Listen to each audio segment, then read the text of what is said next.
आइए भक्तों, आज सुनते हैं कार्तिक पूर्णिमा व्रत कथा। तो एक बार बोलिए प्रेम से विष्णु भगवान की जय, लक्ष्मी माता की जय। एकादशी की भांति ही पूरे वर्ष में 12 पूर्णिमा व्रत आते हैं। एक माह में एक बार पूर्णिमा और एक बार अमावस्या आती है। यह दोनों तिथि 15 दिनों के अंतराल के बीच आती है। पूर्णिमा व्रत का हिंदू धर्म में बेहद ही खास महत्व होता है। यदि आप कोई शुभ कार्य करने की सोच रहे हैं तो बिना किसी मुहूर्त के पूर्णिमा तिथि के दिन उस कार्य को कर सकते हैं। पूर्णिमा के दिन आसमान में पूरा चांद दिखाई देता है। तो आइए जानते हैं पूर्णिमा व्रत की कथा। द्वापर युग में यशोदा माँ ने श्री कृष्ण से कहा, हे कृष्ण, तुम सारे संसार के उत्पकर्ता, पालनहारी और संहार करता हो। आज मुझे कोई ऐसा व्रत बताओ जिसको करने से मृत्यु लोक में भी स्त्रियों को विधवा होने का भय न रहे तथा यह व्रत सभी मनुष्यों की मनोकामना पूर्ण करने वाला हो। श्री कृष्ण कहने लगे, हे माता, तुमने अति सुंदर प्रश्न किया है। मैं तुम्हें ऐसे एक व्रत के बारे में विस्तार से बताता हूँ।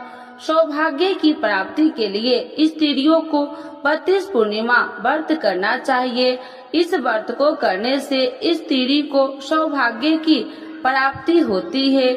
यह व्रत अत्यंत सौभाग्य देने वाला और भगवान शिव के प्रति भक्ति को बढ़ाने वाला है। यशोदा जी कहने लगे कि हे कृष्ण, प्रथम इस व्रत को मृत्यु लोक में किसने किया था, इसके विषय में विस्तार से मुझसे बताओ। श्री कृष्ण कहने लगे कि इस भूमंडल पर अनेक प्रकार के रत्नों से परिपूर्ण कार्तिका नाम की एक नगरी थी। वहाँ चंद्रहास नामक राजा राज्य करता था। उसी नगर में धनेश्वर नाम का एक ब्राह्मण था और उसकी स्त्री अति सुशीला रूपवती थी।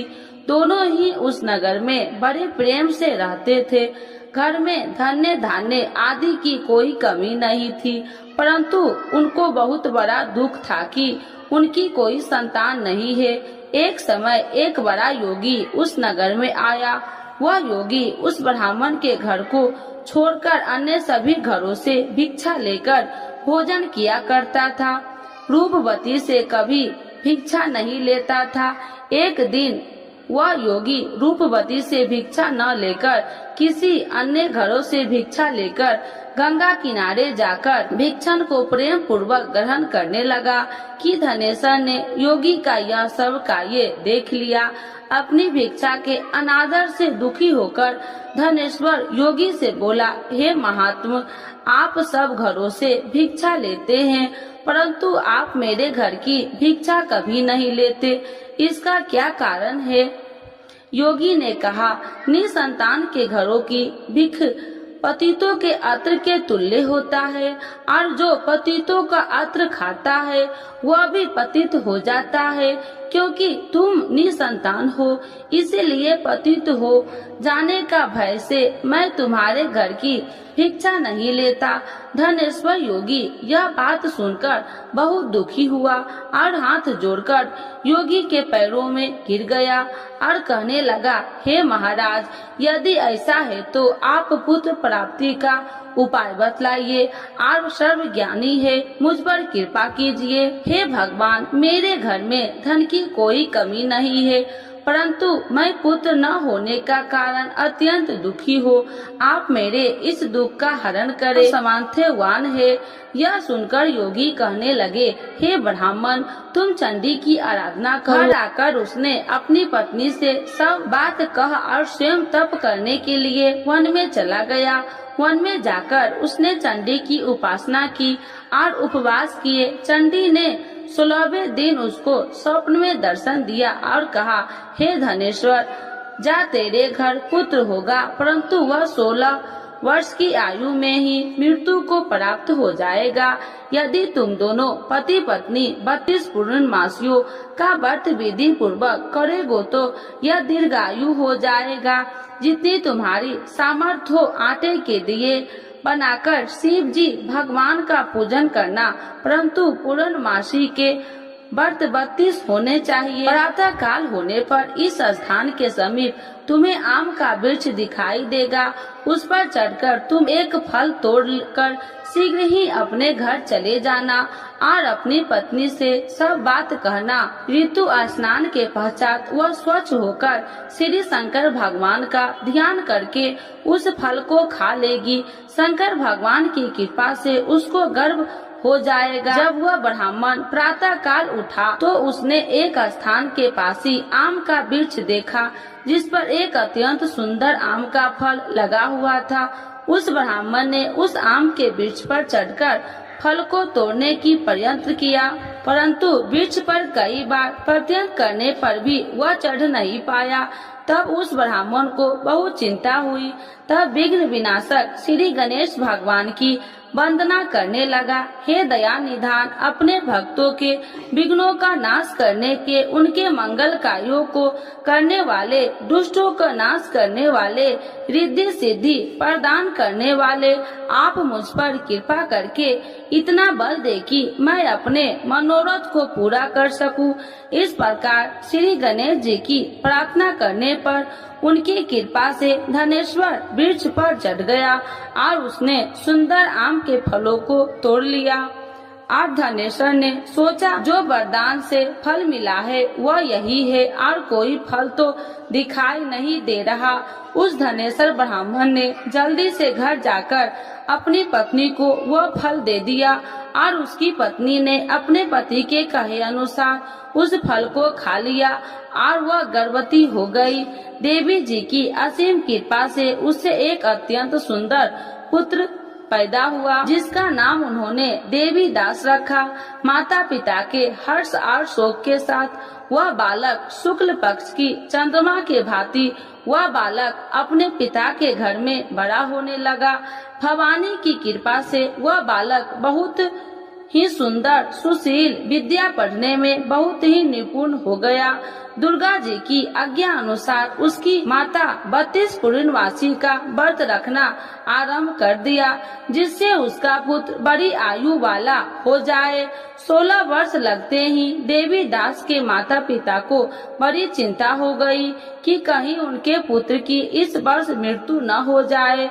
इसीलिए उन्होंने अपने मन में विचार किया कि यदि यह दुर्घटना उनके सामने हो गई तो वह कैसे सहन करेंगे। इसीलिए उन्होंने देवी दास के मामा को बुलाया और कहा, हमारी एक बहुत बड़ी इच्छा है कि देवी दास 1 वर्ष तक काशी में जाकर विद्या अध्ययन करे और उसको अकेला भी कभी नहीं छोड़ना चाहिए। इसीलिए साथ में तुम चले जाओ और 1 वर्ष के पश्चात इसको वापस ले आना। सब प्रबंध करके उसके माता पिता ने काशी जाने के लिए देवी दास को एक घोड़े पर बैठाकर उसके मामा के साथ भेज दिया, परंतु यह बात उसके मामा या किसी और से नहीं बताई।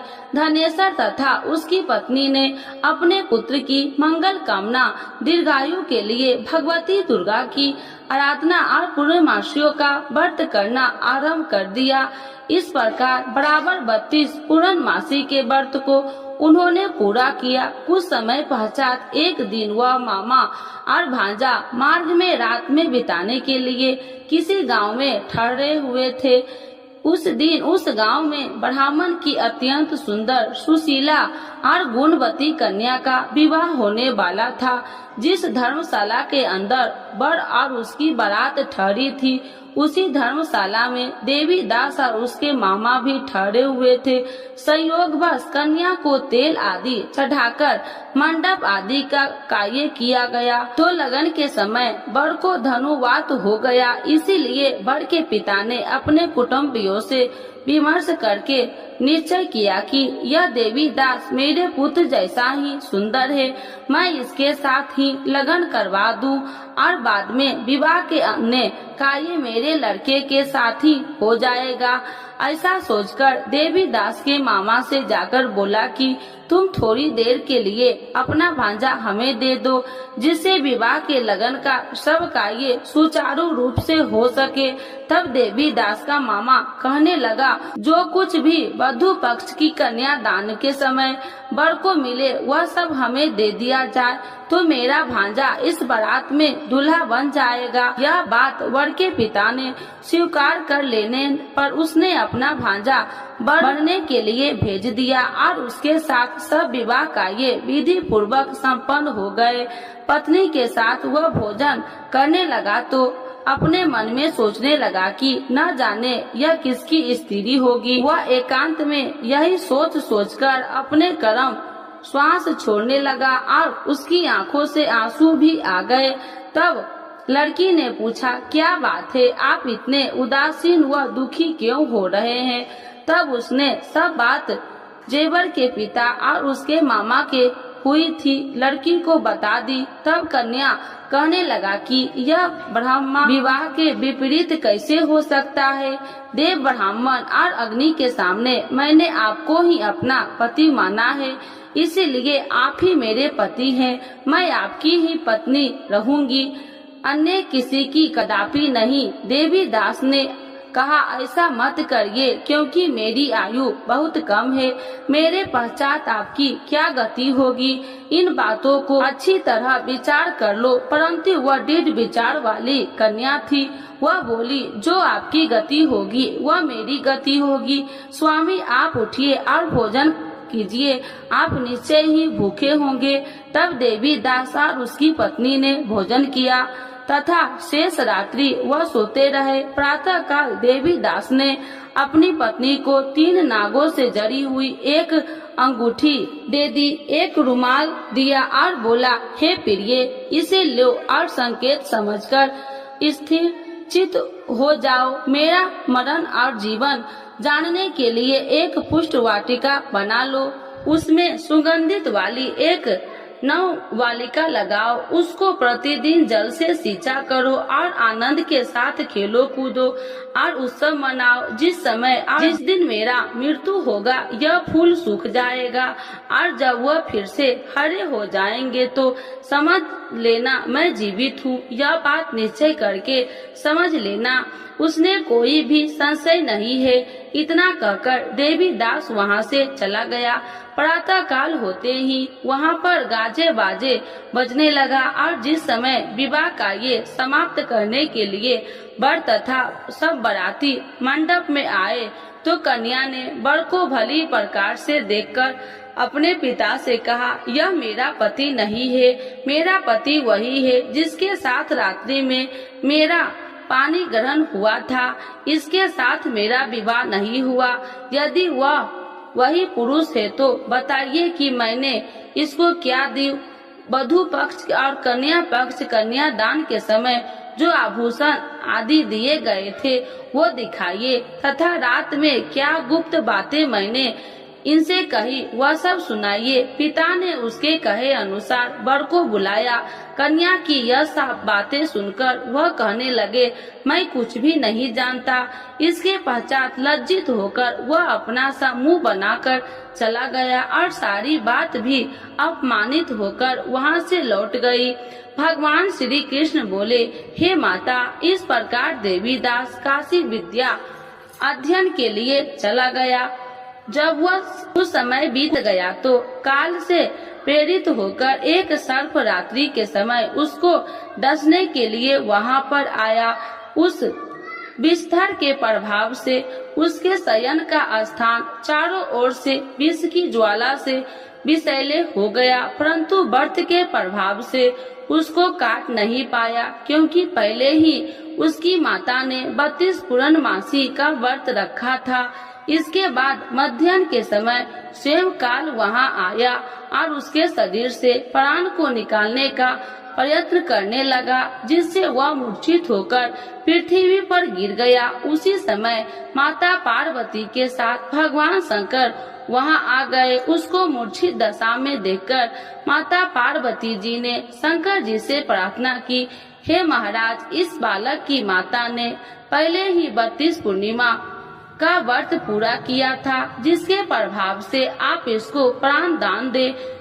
भवानी के कहने पर भक्त वत्सल भगवान शिव जी ने उसको प्राण दान दे दिया। इस व्रत के प्रभाव से काल को भी पीछे हटना पड़ा और देवी दास स्वयं होकर बैठ गया। उधर उसकी पत्नी उसके काल की परीक्षा किया करती थी।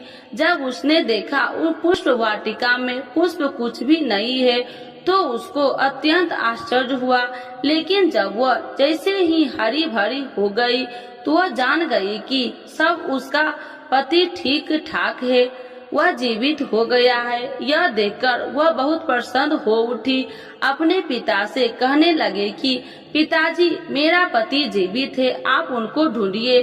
जब 16 वर्ष व्यतीत हो गया तो देवी दास भी अपने मामा के साथ काशी से चल दिया। इधर उसके ससुराल उसको ढूंढने के लिए अपने घर से जाने वाले ही थे कि वहाँ दोनों मामा और भांजा वहाँ पर आ गए। उनका आया हुआ देखकर उनके ससुर को बहुत प्रसन्नता हुई। उन्हें अपने घर ले गए। उस समय नगर के निवासी भी वहाँ इकट्ठे हो गए। निश्चय किया कि अवश्य ही इसी बालक के साथ कन्या का विवाह हुआ था। उस बालक को कन्या ने जब देखा तो पहचान लिया कि यह तो वही है जो संकेत करके गया था। तब उपरांत सब कहने लगे कि भला हुआ यह आ गया है, और सब नगर वासी ने आनंद मनाया। कुछ दिन बाद देवी दास ने अपनी पत्नी और मामा के अपने ससुराल के घर से बहुत सारे उपहार लेकर अपने माता पिता की घर की तरफ प्रस्थान किया। जब वह अपने गांव के निकट पहुंच गए तो कई लोगों से उसे देखकर उसके माता पिता को पहले ही खबर दे दी कि तुम्हारा पुत्र देवी दास अपनी पत्नी और मामा के सहित आ रहे हैं। ऐसा समाचार सुनकर माता पिता को विश्वास नहीं हुआ, परंतु जब और लोगों ने भी आकर यही बात उनसे बताई तो उनको बड़ा आश्चर्य हुआ। लेकिन थोड़ी देर में देवी दास ने आकर अपने माता पिता के चरणों में अपना सर रखकर प्रणाम किया और उसकी अपनी पत्नी ने अपने सास ससुर के चरणों को स्पर्श किया तो माता पिता ने अपने पुत्र और पुत्र वधू को हृदय से लगा लिया और दोनों की आंखों में प्रेम अश्रु बह चले। अपने पुत्र और पुत्र वधू के आने की खुशी में धनेश्वर ने बड़ा ही भारी उत्सव किया और ब्राह्मणों को दान दक्षिणा देकर प्रसन्न किया। श्री कृष्ण भगवान कहने लगे कि इस प्रकार धनेश्वर 32 पूर्णमासी के व्रत के प्रभाव से पुत्रवान हो गया। जो भी स्त्री 32 पूर्णमासी के व्रत को करती है वे जन्म जन्मांतर के वैधव्य का दुख नहीं भोगती और सदैव सौभाग्यवती रहती है। तो एक बार बोलिए प्रेम से विष्णु भगवान की जय, लक्ष्मी माता की जय। पूर्णिमा व्रत के लाभ। किसी भी उपासक द्वारा पूर्णिमा व्रत करने से भगवान श्री विष्णु प्रसन्न होते हैं। पूर्णिमा व्रत करने वाले उपासक को जल्द ही संतान प्राप्ति होती है और संतान की दीर्घायु प्राप्त होता है। पूरी श्रद्धा से पूर्णिमा का व्रत करने से गृह कलेश दूर होते हैं। पूर्णिमा के व्रत करने से स्त्रियां सौभाग्यवती का वर प्राप्त होता है। इस व्रत को करने से मानसिक और शारीरिक कष्ट दूर होते हैं। पूर्णिमा का व्रत करने से मनुष्य की सभी प्रकार की मनोकामना पूरी होती है। जो भी उपासक पूर्णिमा का व्रत रखता है उस पर भगवान विष्णु और चंद्रमा की विशेष कृपा सदैव बनी रहती है। यह व्रत करने से आर्थिक परेशानी भी दूर होती है। पूर्णिमा व्रत की पूजा विधि। पूर्णिमा के दिन सुबह नहाकर स्वच्छ कपड़े पहने, जिसके बाद घर के मंदिर को अच्छे तरह से साफ कर गंगा जल छिड़काव करे। भगवान श्री विष्णु की मूर्ति पर हल्दी का तिलक लगाना चाहिए। भगवान श्री विष्णु के साथ माता लक्ष्मी का पूजन अवश्य तौर पर करना चाहिए। भगवान श्री विष्णु के समक्ष घी का दीपक जलाए, पुष्प चढ़ाए। रात को चंद्र उदय होने के बाद चंद्रमा को जल अर्पित करे। पूर्णिमा के व्रत किसकी पूजा करनी चाहिए? पूर्णिमा के व्रत में विष्णु भगवान की पूजा करनी चाहिए। पूर्णिमा के व्रत कितने करने चाहिए? पूर्णिमा के 32 व्रत करने का संकल्प लेना चाहिए। पूर्णिमा के दिन क्या नहीं खाना चाहिए? पूर्णिमा के दिन प्याज लहसुन नहीं खाना चाहिए। तो एक बार बोलिए प्रेम से कृष्ण भगवान की जय, विष्णु भगवान की जय, लक्ष्मी माता की जय। पूर्णिमा पर लक्ष्मी नारायण व्रत करने का बहुत महत्व है। भगवान विष्णु की पूजा करने से सभी शारीरिक दुखों का नाश होता है और सुखों की प्राप्ति होती है। इस दिन पवित्र नदियों में स्नान करने एवं व्रत दान पुण्य करने से पुण्य फलों की प्राप्ति होती है। पूर्णिमा पर लक्ष्मी नारायण व्रत करने का बहुत महत्व है। भगवान विष्णु की पूजा करने से सभी शारीरिक दुखों का नाश होता है और सुखों की प्राप्ति होती है। इस दिन पवित्र नदियों में स्नान करने एवं व्रत दान पुण्य करने से पुण्य फलों की प्राप्ति होती है। इस दौरान चंद्रमा से जुड़ी चीजों का दान करने से कई तरह के लाभ प्राप्त होते हैं। आप सफेद वस्त्र, शक्कर, चावल, दही या फिर चांदी का दान कर सकते हैं। माना जाता है कि इससे कुंडली में चंद्रमा की स्थिति मजबूत होती है और जीवन में सुख समृद्धि बनी रहती है। पूर्णिमा के दिन चंद्र देव अपनी पूर्ण कला से युक्त होते हैं। इसका प्रभाव सीधे व्यक्ति के मन और शरीर पर पड़ता है। इस दिन चंद्र पूजन से व्यक्ति की मानसिक और आर्थिक स्थिति ठीक होती है, क्योंकि ज्योतिष में चंद्रमा को द्रव्य और मन का कारक कहा गया है। पूर्णिमा व्रत की पूजा विधि: इस दिन सूर्योदय से पूर्व स्नान कर उगते हुए सूर्य को जल दे और इसके बाद भगवान लक्ष्मी नारायण के सामने हाथ में अक्षत, जल, पूजा की सुपारी और जल लेकर व्रत का संकल्प ले। पूजा के लिए पूर्व की ओर मुख कर बैठे जाए और एक चौकी पर लाल और पीला वस्त्र बिछा ले कर लक्ष्मी नारायण को आसन दे। पीला कपड़ा दाहिना और बिछाकर विष्णु जी को स्थापित करे और लाल कपड़ा बाएं ओर बिछाकर देवी लक्ष्मी को विराजित करे। इसके बाद लाल, सफेद और पीले पुष्प अर्पित करते हुए विधि विधान से पूजन करे। संभव हो तो देवी लक्ष्मी को कमल का पुष्प अर्पित करे। इसके बाद मखाने की खीर, आटे की पंजरी या शुद्ध घी से बने मिष्ठान का भोग लगाए। आरती के बाद लक्ष्मी नारायण व्रत की कथा श्रवण या वाचन करे। पूर्णिमा तिथि पर व्रत रखकर विधिवत विष्णु जी का पूजन करने और चंद्रमा को अर्घ देने से आपके घर में सुख समृद्धि बनी रहेगी। यह तिथि माता लक्ष्मी को भी अत्यंत प्रिय है, इसीलिए इस दिन श्री हरि के साथ माता लक्ष्मी पूजन करने से दरिद्रता का नाश होता है। धार्मिक मान्यता है कि व्रत के प्रभाव से मनुष्य की समस्त मनोकामनाओं की पूर्ति होती है। इस व्रत को करने से धन संपत्ति, सुख, वैभव और वृद्धि होती है। इस व्रत को गृहस्थ ही नहीं अविवाहितों को भी करना चाहिए। इससे उन्हें संयोग जीवन साथी की प्राप्ति होती है। तो एक बार बोलिए प्रेम से लक्ष्मी नारायण भगवान की जय।